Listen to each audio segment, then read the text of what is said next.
ይቅርታ ቦታው ሰው አለው? ቆንጆ ሴት ብቻዋን አትቀመጥም ብለህ ታስባለህ ማለት ነው? አለው ወይ የለውም ማለት እየቻልሽ ለምን ትርፍ ንግግር ትናገሪያለሽ? እኔን ከመሰለሽ ቆንጆ ጋር ማውራትን አግኝተህ ነው? ይቅርታ ውሃ ታመጣልኝ? እና ቆንጆ ነኝ እያልሽ ነው? አይንህን ተጠራጥራ ከሆነ እኔን የምትጠይቀኝ?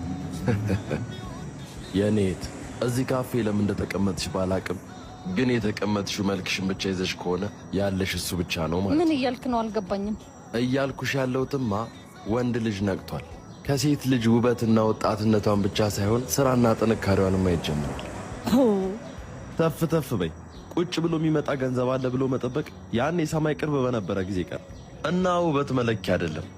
ውበት የሥራ ፈቶችና የገላ ቀማሾች መስፈርት ነው። ደህና ሁኚ። ስራ ፈትማ አንተ ነህ።